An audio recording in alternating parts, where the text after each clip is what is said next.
जय हिंद जय भारत। मैं चिराग शर्मा। इस समय हिसार के लघु सचिवालय के बारे क्या नौबत आन पड़ी, जिसके चलते हुए सरकारी दफ्तर में इन्हें आना पड़ा। कागजातों को उठाकर देख रहे इस समय हाथों में लिए घूम रहे हैं और ऊपर कुछ अधिकारियों को भी मिलकर आए हैं। पूरा मामला जाते हैं। सर नमस्कार। नमस्कार जी। इस मामले को लेके ना ये ज़्यादा इनको पता है। प्रशांत जी इनका नाम, ये हमारे मित्र हैं, हमारे साथ ही आए हैं। इन्होंने ही कराया इस मामले को, सारा पढ़ रखा है। इनसे बात कीजिए। प्रशांत जी नमस्कार। नमस्कार जी। प्रशांत जी, क्या पूरा मामला है और हाथों में कागज की पोटलियां उठाकर कहाँ जा रहे हो?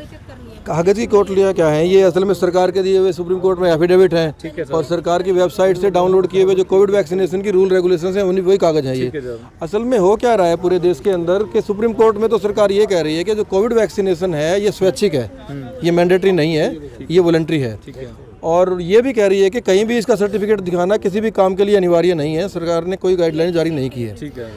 और केंद्र सरकार की हेल्थ मिनिस्ट्री की वेबसाइट पे भी लिखा हुआ है कि ये वॉलंटरी है, ये मैंडेटरी नहीं है।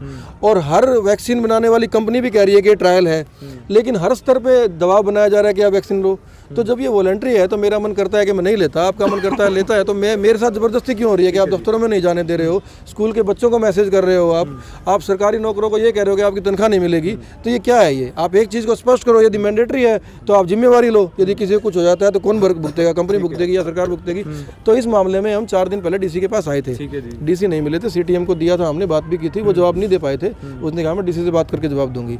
तो आज हम लोग डीईओ के पास आए थे। डीईओ के पास आ जाने का साफ मकसद था कि कल से स्कूल खुलेंगे और बच्चों के मोबाइल पे मैसेज आ रहे हैं कि जिन्होंने वैक्सीनेशन नहीं लिया है वो स्कूल नहीं आ सकते हैं। तो आज हम पूछ रहे थे भी जब ये साफ तौर से है तो आप बच्चों से ज़बरदस्ती कैसे कर सकते हो आप इस बात के लिए? बल्कि उनकी निजता के अधिकार का भी हनन है ये। तो वैक्सीनेशन तो एक अलग मामला है, आप पूछ भी नहीं सकते हो किसी से कि आपने वैक्सीन ली है कि नहीं ली है, ये उसका पर्सनल मैटर है। तो फिर डीईओ तो नहीं मिले, वो कहीं बाहर गए हुए हैं, लेकिन फ़ोन पे बात हुई, उन्होंने कहा कि हम कोई ज़बरदस्ती नहीं कर रहे हैं और कोई भी बच्चा आ सकता है। तो ये बिल्कुल स्पष्ट हो गया, हमने वहाँ ज्ञापन सौंप दिया है उनको। और इसके अलावा फिर हम सीटीएम के पास चले गए आज कि जी आपको 4 दिन पहले दिया था, आपको 2 दिन से फ़ोन कर रहे हैं, आप रिस्पॉन्स नहीं कर रहे हो कुछ भी। तो बड़ी हड़बड़ा सी गई, वो बातों को ना मोल्ड करना शुरू कर दिया, जैसे वो आदमी करते नहीं पंचायत में अपना मामला ख़राब करने के लिए, ख़त्म करने के लिए। तो उन्होंने कहा कि आप यहाँ बैठ के बदतमीजी कर रहे थे, मेरे वीडियो बनाए हैं। मैंने कहा जी आपसे एक लाइन की बात पूछी थी कि ये मैंडेटरी है वॉलंटरी है, उस दिन भी आप नहीं बता पाए थे, आज भी यही पूछ रहे हैं। आप 4 दिन में जो काम की बात है, इस पोस्ट पे बैठे हो, पढ़े लिखे हो, इतनी सी बात बता नहीं रहे, उधर उधर की बातें कर रहे हो। नहीं 2 ही आदमी अंदर आओ, 4 आदमी अंदर आओ। तो अल्टीमेटली उसने एक गाइडलाइन ही कॉपी ला के दी हमें, जो चीफ सेक्रेटरी हरियाणा सरकार की थी। तो हमने मना कर दिया। मैं कहा तो कोई नेशनल डिजास्टर एक्ट की कॉपी है, इसका कोविड से कोई मतलब ही नहीं है। आप कहीं भी कोविड लिख दोगे तो ये बात थोड़ी। आप ये बताओ ये मैंडेटरी है या वॉलंटरी है?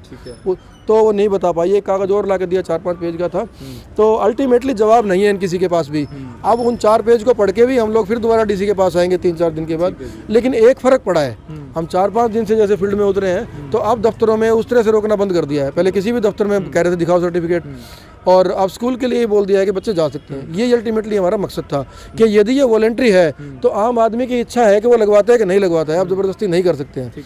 तो वो कहीं ना कहीं अचीव भी होता आ रहा है। लेकिन अब एक बात साफ हो गई है कि अब जो लोअर लेवल पे है उनकी जिम्मेवारी बन गई है कि अधिकारी तो भाग रहे हैं, डीसी नहीं मिल रही है हमें, अब अगली बार मुझे लगता है सीटीएम भी नहीं मिलेगी, डीओ भी नहीं मिला। अब प्रिंसिपल है या कोई और जो नीचे के दफ्तर है, अब उनकी जिम्मेवारी फिक्स हो जाएगी, क्योंकि ये तो मना भी कर रहे हैं फ़ोन पे। तो यही हमारा मकसद था। सुप्रीम कोर्ट की क्या गाइडलाइन है इसके कोविड को लेकर? सुप्रीम कोर्ट की गाइडलाइन का मामला नहीं है। एक एनजीओ ने सुप्रीम कोर्ट में रिट डाली थी कि ये जो आप रास्ते में चेक कर रहे हो वैक्सीनेशन के लिए, तो सुप्रीम कोर्ट में एफिडेविट दिया भारत सरकार ने, उसका 13 नंबर क्लोज, एफिडेविट का 13 नंबर क्लोज ये कहता है कि वैक्सीनेशन मैंडेटरी नहीं है, कहीं भी किसी को लगवाना अनिवार्य नहीं है। ये अच्छी है, कोई लगवाना चाहे लगवाए। हाँ, इसको हम प्रमोट कर रहे हैं ताकि बीमारी पे कंट्रोल हो। और इसको गारंटीड इसलिए नहीं बोल पा रहे हैं क्योंकि अभी तक इसका कन्फर्मेशन नहीं हुआ है, ट्रायल है ये। और 14 नंबर पॉइंट पे उन्होंने ये कहा है कि हमने कोई गाइडलाइन जारी नहीं की है कि ये सर्टिफिकेट दिखाना किसी भी काम के लिए ज़रूरी है। तो सरकार बोल रही है, अभी 5 दिन पहले सुप्रीम कोर्ट ने बोली है कि ना ये ज़रूरी है और ना ही इसका सर्टिफिकेट दिखाना जरूरी है।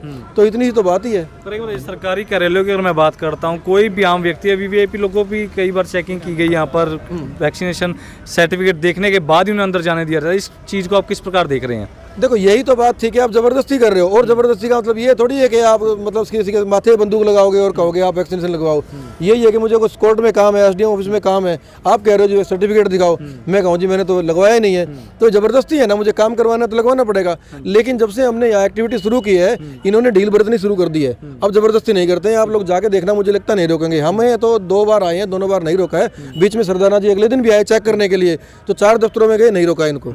और अब डीओ भी बोल रहा है कि बच्चों के लिए अब जो वो जबरदस्ती नहीं है, अब आ सकते हैं। तो यही था मामला कि अब धीरे धीरे कर रहे हैं। हाँ, लेकिन आम जनता को परेशान तो ये कर रही है सरकारें, एडमिनिस्ट्रेशन कर सारे के सारे मिले हुए हैं जी, बिल्कुल साफ तौर से मिले हुए हैं कि आम आदमी को परेशान किया जा रहा है। कोई बोल जाता है तो छोड़ देते हैं, अब इकट्ठे होकर जा रहे हैं तो मान रहे हैं। सरदाना जी को अंतिम मैसेज जनता के लिए। अंतिम मैसेज तो ये है जी, डीओ सर ने स्पष्ट मना कर दिया है कि भाई मैंने कोई ऑर्डर नहीं किया है, मैंने कोई रिटर्न में नहीं दिया है। अगर इसके बावजूद भी किसी बच्चे को वैक्सीन लगती है, स्कूल के अंदर कॉलेज में वैक्सीन लगती है, तो प्रिंसिपल वहाँ का जिम्मेवार होगा। बस ये कहना चाहते हैं बस। सो फिलहाल जितने भी लोग इस समय इस वीडियो को देख रहे हैं, कृपया कर ज़्यादा से ज़्यादा शेयर करें, कमेंट में अपनी राय रखें कि आपका क्या मानना है।